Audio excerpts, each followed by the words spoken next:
faktor ya yang agar wanita itu bisa produksi dengan baik ya.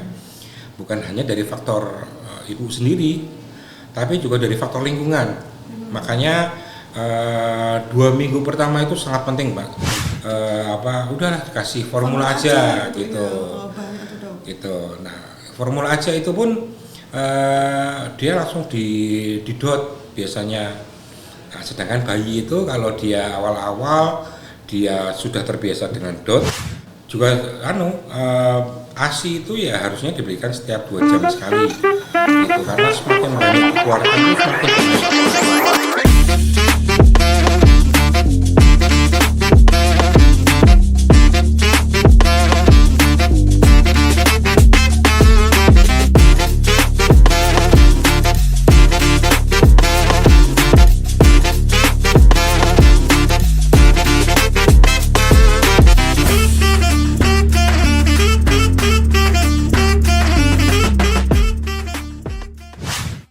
Hai, kembali lagi bersama saya Dr. Gigi Hikmah di Sudiran Podcast. Oke, episode kali ini kita akan membahas mengenai ASI karena ini merupakan pekan ASI dari tanggal 1 hingga 7 Agustus dan di sini kita sudah ada narasumber yang sangat-sangat profesional untuk membahas tentang ASI. Apa itu ASI? Ya, ini nanti kita akan bahas bersama dengan Dr. Cakra. Silakan Dok, perkenalan diri dulu Dok. Selamat siang. Saya dengan Dr. Cakra SPOG, dokter di RSUD Sudiran Mangunkusumo Sumarto Wonogiri. Oke, Dr. Cakra ini merupakan dokter spesialis OBSIN ya Dok ya? Iya, betul. Ini nanti kita akan membahas tentang ASI Dok. Nah itu pentingnya ASI itu bagaimana untuk bayi dan juga bagaimana sih yang bisa mendukung agar ASI ibu itu tetap lancar gitu Dok. Silakan Dok dijelaskan Dok. Pentingnya. Jadi ya ASI sebenarnya sudah suatu anugerah dari Allah Subhanahu wa taala yang sudah memberikan paket lengkap bagi seorang bayi yang dia belum bisa apa-apa, belum bisa mencerna, ya diberikan oleh Allah yaitu nutrisi dari ibunya langsung. Prosesnya sudah merupakan suatu alamiah, jadi pasti ada. Nah, kemudian untuk yang terbaik untuk bayi yang paling mudah, ya karena bayi kan nggak jelas nggak bisa langsung makan ya. Jadi dia mungkin pencernaannya masih belum sempurna untuk menyerap makanan-makanan padat, ya sehingga dia ya bisanya adalah ASI. Nah, ASI ini ya adalah suatu yang terbaik bagi bayi, ya. Jadi merupakan suatu komponen penting dari 1000 hari pertama kehidupan, ya. Baik dari kehamilan, bersalin, kemudian nanti sampai dengan 1000 hari pertama kehidupannya. Karena nutrisi ini yang cukup lengkap untuk pertumbuhan dan perkembangan bayi. Seperti itu ya. Jadi ini adalah suatu yang alamiah sebenarnya. Dan anugerah ya Dok ya. Anugerah. Karena dari awal bayi itu udah dibawakan makanannya gitu. Iya, ya, Dok, betul. Ya? Oke. Nah, itu Dok kalau ASI ini berarti keluarnya itu sebagian besar itu memang setelah melahirkan atau sebelum melahirkan memang sudah beberapa yang bisa keluar gitu Dok? Ya, jadi untuk produksinya sebenarnya dia sudah bisa ada beberapa wanita dia yang sudah mulai berproduksi, ya. Nah, tapi secara teoritis bahwa produksi itu akan semakin banyak setelah bayi melahirkan dan kemudian dia produksi semakin lebih banyak lagi setelah 48 jam setelah melahirkan. Jadi fisiologisnya seperti itu. Jadi itu udah suatu proses yang alamiah terjadi. Berarti kalau memang itu keluar sebelum itu enggak apa-apa, normal, tapi memang masalah. Lebih banyak fisiologisnya akan seperti itu. Okay. Lebih banyak kalau memang sudah setelah melahirkan 48 jam. Ya. Karena dengan ada hormon prolaktin yang dia akan progesteron setelah dia lahir, hormon progesteron dia akan menurun, sedangkan hormon prolaktin dia akan naik, yaitu yang menyebabkan pembentukan ASI. Seperti itu. Kalau ini dok, untuk agar kan beberapa itu kan mungkin ada yang kesulitan kesulitan untuk memproduksi ASI-nya atau bahkan ada yang terlalu banyak, itu kan juga ada dok. Nah itu kalau yang menghambat produksinya itu apa saja dok?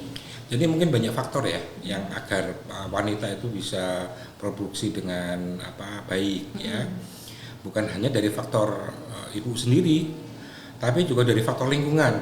Makanya 2 minggu pertama itu sangat penting bagi seorang wanita.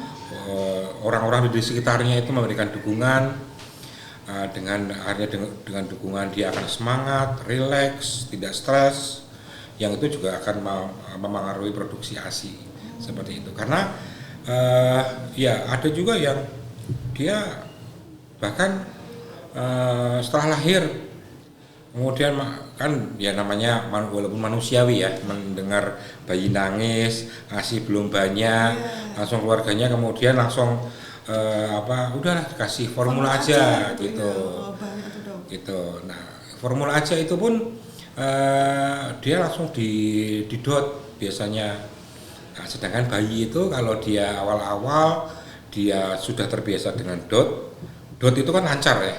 Dia lancar. Sedangkan ASI-nya masih belum lancar, sehingga dia kalau sudah merasakan yang lancar kemudian akhirnya meminum yang tidak lancar, akhirnya kan dia jadi butuh usaha ya dok ya. Jadi akan mungkin lebih sulit bagi bayinya seperti itu. Makanya memang perjuangan awal wanita untuk mengASI itu memang di awal-awal. Ada yang langsung banyak ada, tapi juga ada yang sulit. Nah, disitulah peran dari ibunya, semangat ibunya, disemangati oleh keluarganya, bukan hanya keluarganya, tetangga-tetangganya, karena juga ada lagi lagi semangat ASI, terus kemudian ada tetangganya nengok, ngapain kalau sulit pakai ASI, sudah pakai formula aja, nah seperti itu gitu. Ya karena ya memang air formula itu kan ya desainnya untuk sapi, buat manusia. Betul. Gitu. Jadi ya memang ASI yang terbaik untuk bayi. Gitu. Berarti memang kalau produksi ASI itu bukan cuma dari apa yang dimakan oleh ibunya, tetapi memang dari psikologi. Ya, betul. Si ibu itu sangat berpengaruh ya dok. Sangat berpengaruh karena ya tadi semangat ibunya itu sangat ditentukan sekitar 2 minggu pertama itu. Karena dia perjuangan pertama habis melahirkan, entah sesar, entah normal, badannya nggak enak, mungkin sakit-sakit semua, bayinya pola tidurnya masih kacau, sering lelean malam, capek akhirnya. Nah kalau dia akhirnya tidak mendapatkan semangat dari keluarga sekitar, ya nanti pasti dia akan bisa ngelokro, bahkan yang kasus ekstrim bisa terjadi postpartum blues, dia bisa stres dia. Dan memang kalau ibu hamil stres berarti produksi ASI-nya bisa menurun ya. Karena memang produksi ASI itu juga dipengaruhi oleh di otak juga gitu, produksi ASI. Jadi memang dukungan sekitar itu sangat penting ya dok ya untuk mendukung produksi ASI dari si ibu gitu. Nah kalau ini dok, kalau untuk yang makanan-makanan supaya produksi ASI-nya semakin banyak itu mungkin ada rekomendasi dari dokter dok? Apa aja yang perlu dimakan? Tidak ada yang spesifik, ya tidak ada yang spesifik. Cuman dengan makan 4 sehat 5 sempurna, makan yang cukup, minum yang cukup, ibunya tidak stres, ditetei terus. Itu nanti insya Allah bisa memproduksi ASI dengan baik. Karena juga ASI itu ya harusnya diberikan setiap 2 jam sekali gitu. Karena semakin banyak dikeluarkan itu semakin banyak akan produksinya gitu. Sedangkan kebalikannya kalau tidak pernah dikeluarkan ya produksinya juga nggak banyak gitu. Memang semangatnya di awal-awal itu. Belum masalah puting lecet seperti itu yang ya pasti dia akan kesakitan ya pada saat persalinan menyusui. Dan itu banyak ya dok kasus yang iya. Nah makanya sebenarnya bukan hanya pada saat melahirkan apa saja. Tapi persiapan menyusui itu harusnya dipersiapkan sebelumnya. Jadi seperti pada orang ibu hamil dengan puting lecet seperti itu. Ya itu puting melendep. Nah itu kan bisa harusnya dipersiapkan dulu sebelumnya, sebelum melahirkan. Jadi pada saat melahirkan dia sudah siap gitu. Berarti betul ya Dok, kalau anak itu, bayi itu memang disusui 2 jam sekali. Berarti kalau dalam posisi tidur memang harus boleh dibangunkan gitu Dok? Ya dibangunkan memang. Dibangunkan. Karena awal-awal itu kadang-kadang bayi juga lupa bangun ya. Kadang-kadang lupa bangun. Gitu. Dan itu dalam jangka waktu mungkin berapa tahun Dok yang 2 jam sekali itu, apakah 6 bulan awal atau ya prinsipnya pemberian ASI itu kan sepuasnya bayi. Jadi ya minimal 2 jam itu. Jadi jangan sampai 6 jam nggak disusui. Ya mungkin memang dia masih refleksnya semuanya masih belum bagus ya awal-awal melahirkan. Jadi harus dikasih refleks dari si ibu ya Dok ya, berarti dibangunkan betul, 2 jam sekali. Ya. Oke, berarti sangat penting ya Dok ya tadi untuk dibangunkan. Karena nutrisinya emang dari itu aja gitu. Iya betul. Jadi memang bayi dapatnya dari situ aja. Nah kalau untuk ini Dok, pemberian yang formula tadi berarti gimana Dok itu Dok? Memang kalau produksinya dirasa kurang atau seperti apa Dok? Ya, jadi ada beberapa kesulitan ya yang sekarang mungkin banyak problem-problem ibu menyusui itu, mungkin ada beberapa relawan ASI seperti itu ada beberapa relawan memberikan ASI donor ASI itu kan juga bisa diberikan ya, walaupun ya itu memang kalau dari segi agama harus ada aturan yang ketat karena pertimbangan saudara persusuan ya kalau dari agama Islam seperti itu. Dan juga jangan lupa bahwa screening harus sudah jelas sekali untuk pemberian ASI donor. Jadi jangan sampai screening nggak bagus, umpama terjadi ada infeksi sehingga akhirnya malah terjadi penularan seperti itu. Nah, itu menjadi suatu pro dan kontra juga untuk pemberian donor ASI seperti itu. Gitu. Juga ada yang berpendapat bahwa ya sudah daripada masih nggak jelas bisa diberikan susu formula. Ya itu saya kira untuk lebih jelasnya mungkin nanti bisa dikonsultasikan ke dokter anak ya. Karena nanti kan dia kurang apa enggak nanti kita lihat dari pertumbuhan, grafik pertumbuhannya.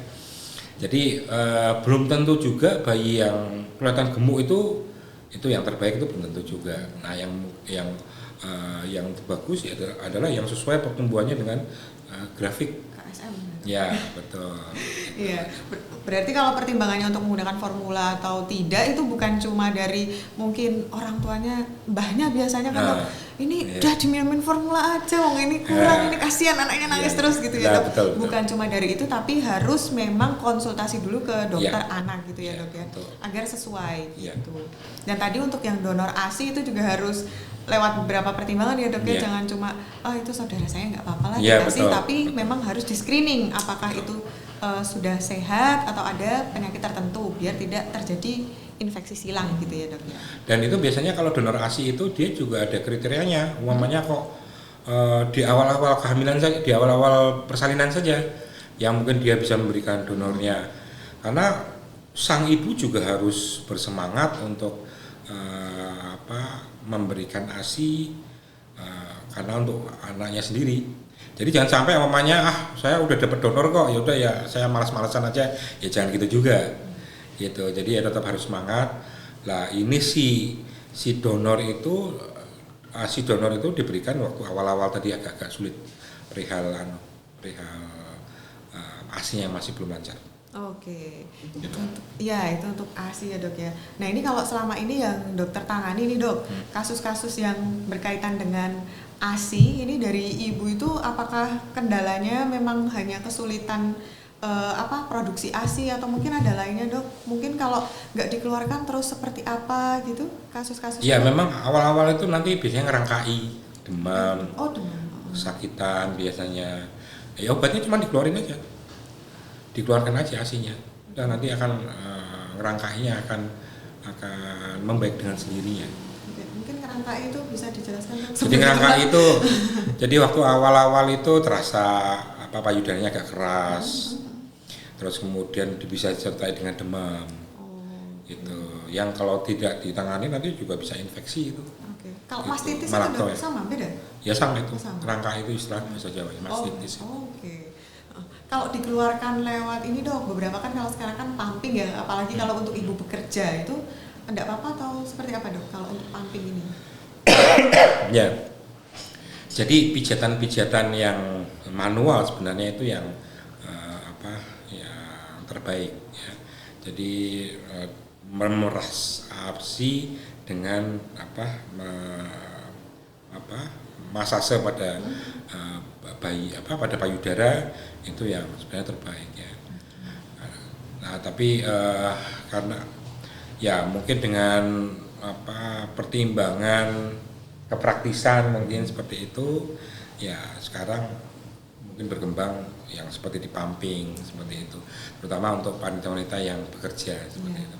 Oke, berarti sebisa mungkin kalau menyusui itu memang langsung ke bayinya. Betul. Yang kedua memang kalau misalnya nggak langsung ke bayinya lewat masas yang Dok, manual.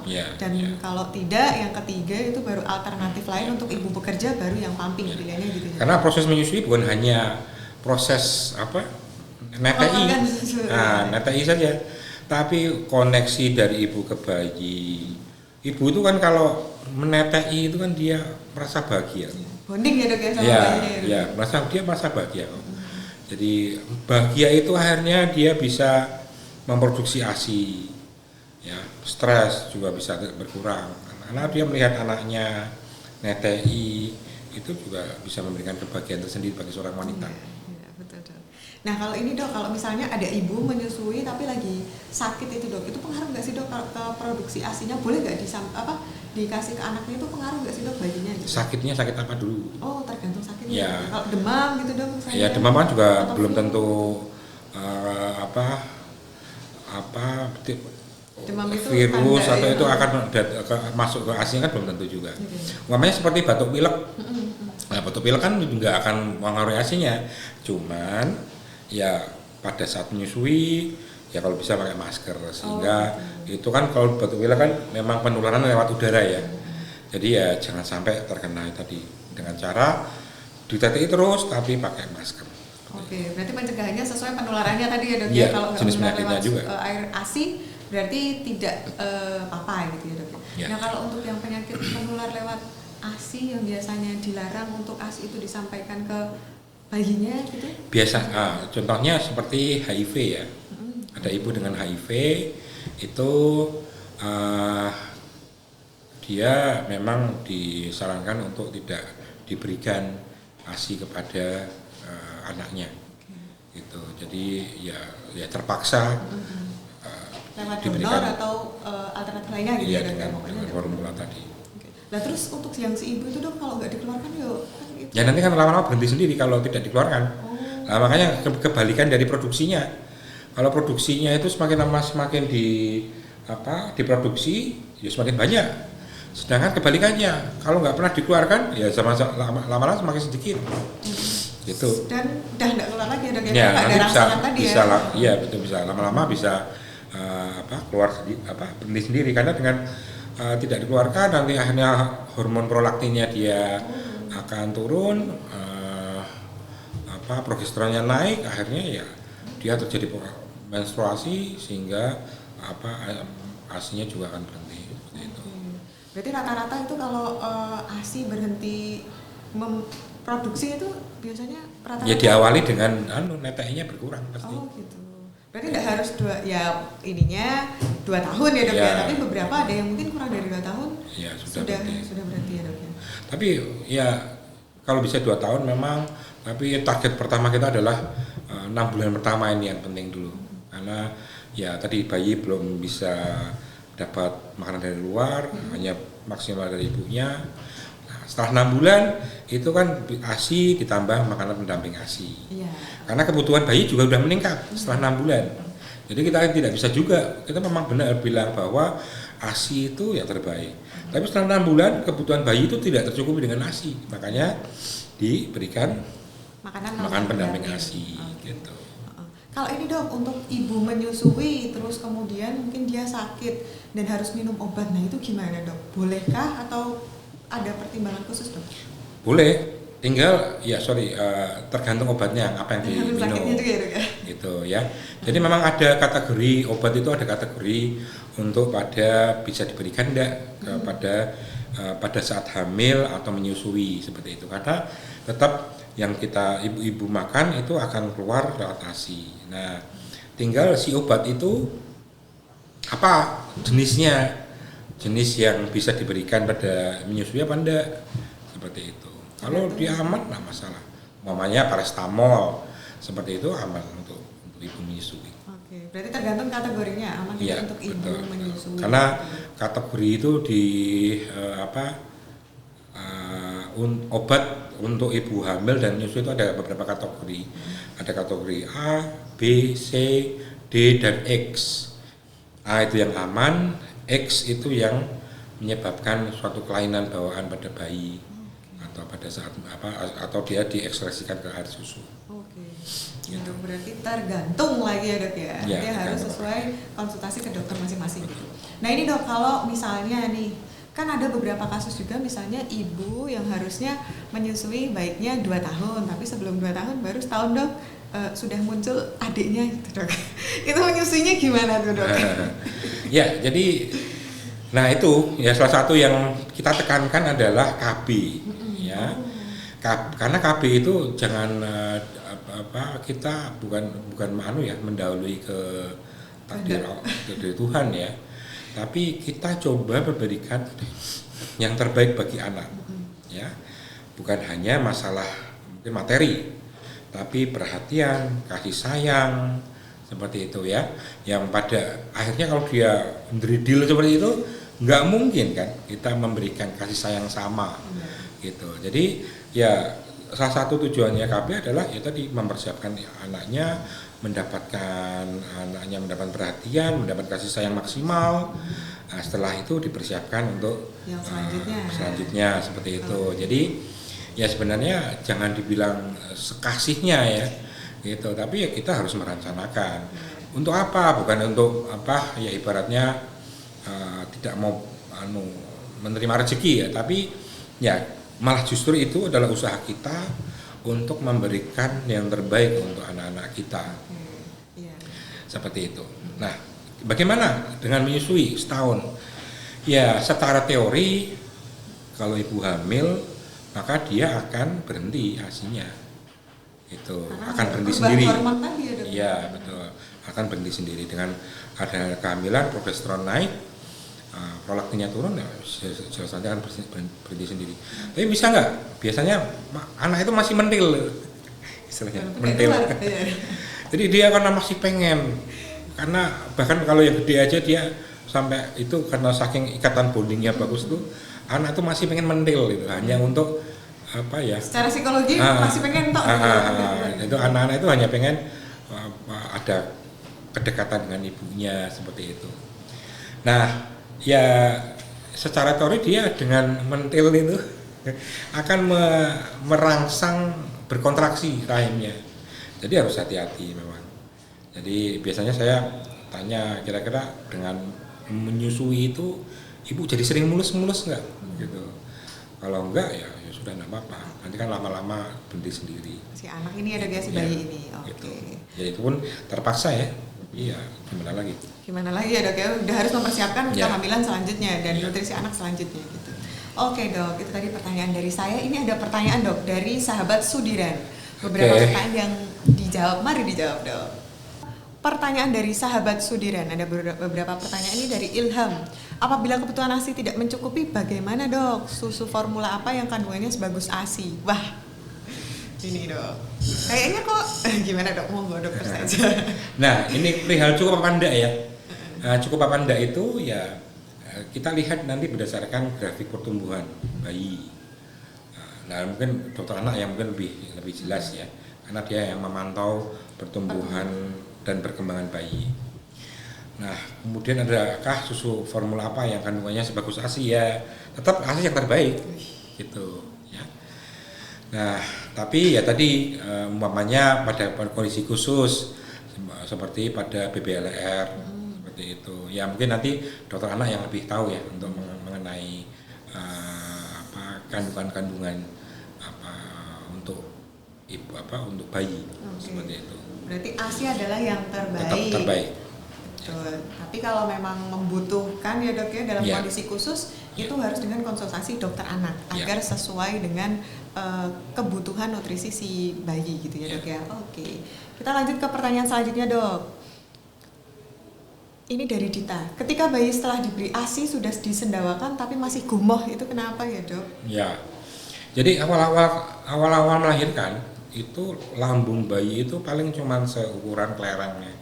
Kecil banget ya dok? Kecil sekali. Ya, makanya sebenarnya desain dari yang di atas itu sudah luar biasa sekali, bahwa lambungnya bayi itu cuma sedikit, keputihannya nggak terlalu banyak, ibunya belum lancar. Nah itu kan memberikan waktu memberikan waktu agar ibunya berusaha untuk untuk dapat ASI seperti itu, di mana kebutuhan bayi juga masih belum banyak, sehingga di TTI seperti itu sebisa mungkin, semaksimal mungkin.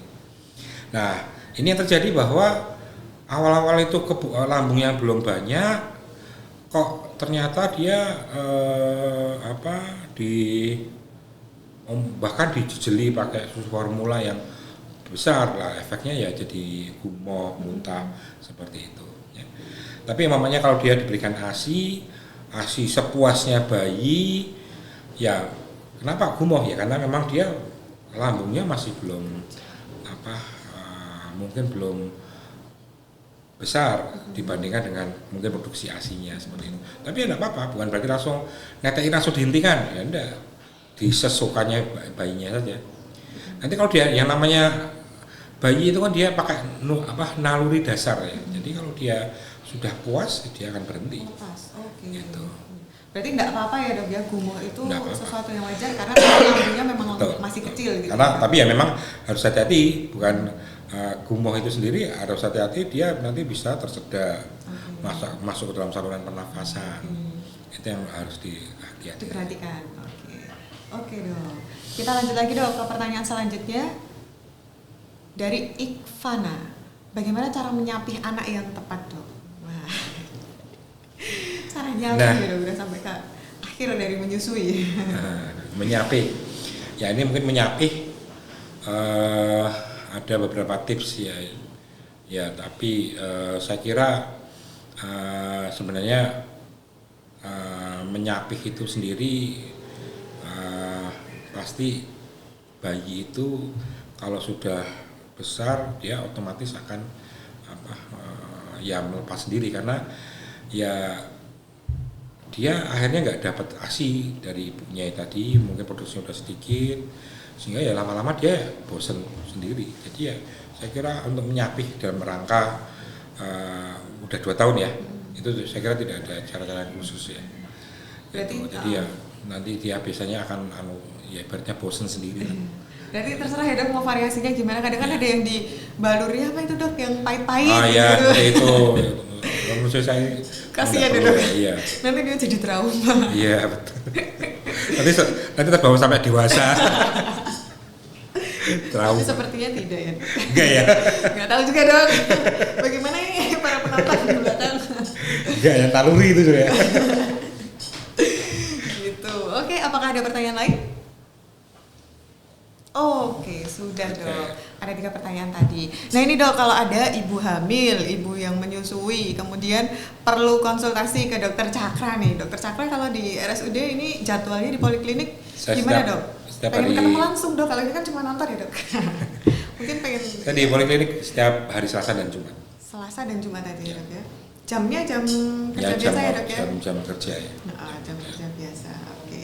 Kalau ada keluhan misalnya ini dok kesulitan dalam menyusui gitu, konsultasi juga bisa ya dok ya? Bukan ya, cuma bisa. kehamilan aja ya dok ya? Cuman di rumah sakit kayaknya ada relawan atau pojok menyusui ya untuk konsultasi atau relawan ASI yang nanti bisa dikonsultasikan tentang cara-cara. Banyak kok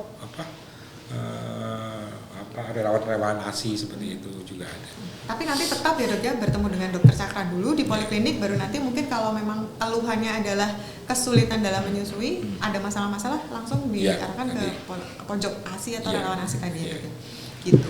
Oke dok, itu pertanyaan dari saya dan dari teman-teman dari sahabat Sudiran Podcast. Mungkin ada pesan tambahan dari dokter untuk ibu-ibu yang menyusui, silahkan. Oke, ibu-ibu pokoknya ibu harus jadi anak kita itu adalah ya keturunan kita. Ya, jadi kalau anak kita sehat kita yang senang, anak kita sakit kita juga yang sedih, bukan orang lain. Ya, jadi untuk mendapatkan generasi yang lebih baik dari kita, maka ya kita harus persiapkan bukan hanya dari pada saat setelah melahirkan saja, tapi mulai dari kehamilan, kemudian melahirkan yang aman dan bersih, kemudian menyusui, kemudian kita amati pertumbuhan dan perkembangannya, dan akhirnya kasih sayang juga kita berikan, perhatian, memberikan segala kebutuhannya. Maka harapan kita adalah kita bisa melahirkan generasi yang lebih baik dari orang tua ya. Mungkin seperti itu. Jadi saya kira memang ibu itu adalah sangat penting sekali peran dalam suatu keluarga ya, karena yang bisa mencetak generasi itu kan ya wanita ya, ibu ya. Nah, jadi kalau bapak kan ya hanya bisa memberi supportnya, tapi yang bisa membentuk itu adalah wanita. Jadi untuk ibu tetap semangat untuk bisa memberikan yang terbaik untuk anak-anak kita. Oke, terima kasih sekali Dokter Cakra atas bincang-bincang kita hari ini tentang ASI ya dok ya. Selamat untuk para ibu di luar sana ya.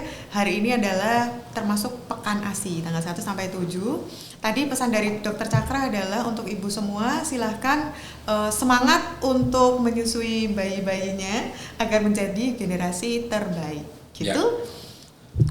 Sudah dok? Sudah cukup. Oke, teman-teman semua, sahabat Sudiran, terima kasih atas partisipasinya. Semoga bermanfaat untuk bincang kita kali ini. Sampai bertemu di podcast selanjutnya. Sampai jumpa. Sudah 30 menit.